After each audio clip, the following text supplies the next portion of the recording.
Hello class, my name is Christopher Panting, and this is my Photovoice final project. So this first photograph is of my old Leapfrog phonics toy from when I was a little kid. This toy helped me learn the sounds of letters, which are phonics, and helped me with my development of language.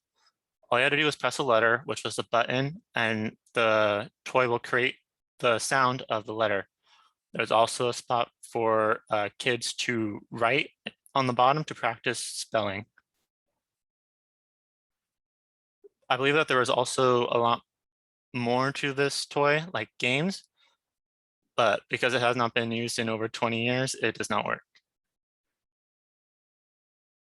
Phonological development is the first stage of how a child develops language. Language is part of the psychological domain because neurolinguistics show that language is related to cognition.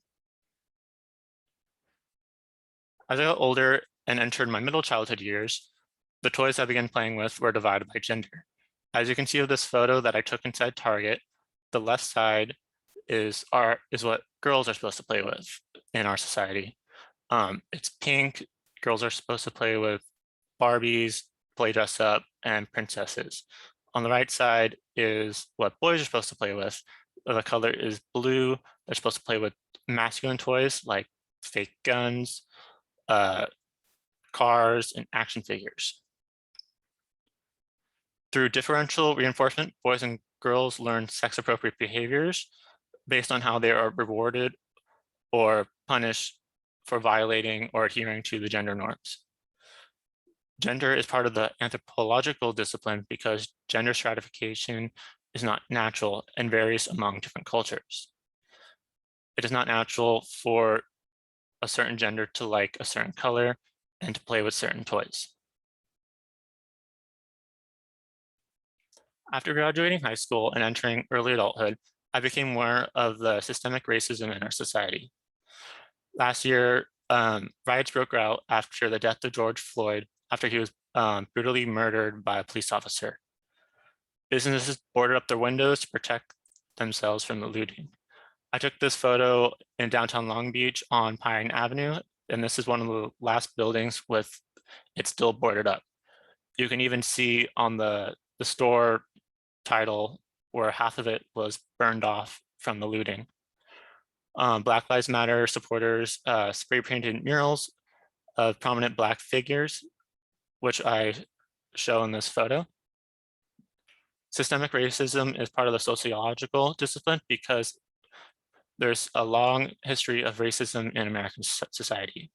Racism still persists today in various forms, such as microaggressions, police brutality, and health disparities.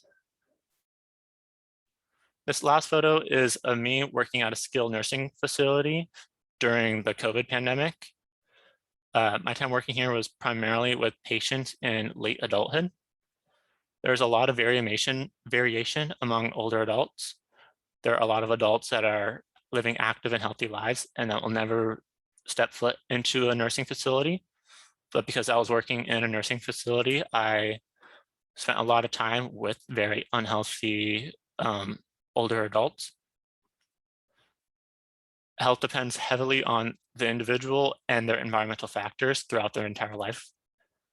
I noticed that patients that were overweight, grew up in poverty, or had little social support tend to have worse health conditions and were put into a nursing home a lot younger than most people would.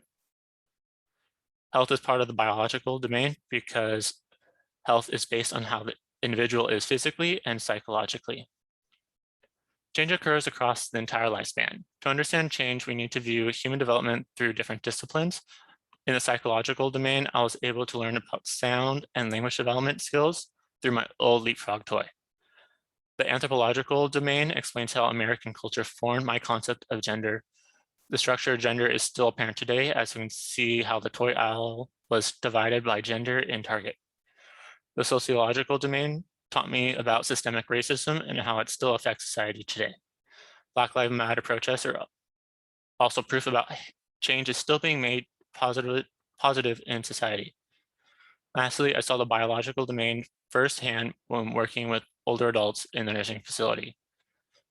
Important and positive change occurs throughout every stage of life. Early childhood is important for cognitive growth and learning. In later childhood, children learn about society and how they're supposed to behave in it. In, in early adulthood and in context, people are able to create change in their community and fight racism and other social issues that are affecting their community. In late adulthood, individuals are happier as they reflect on their lives and reminisce about all their past accomplishments they have made. And thank you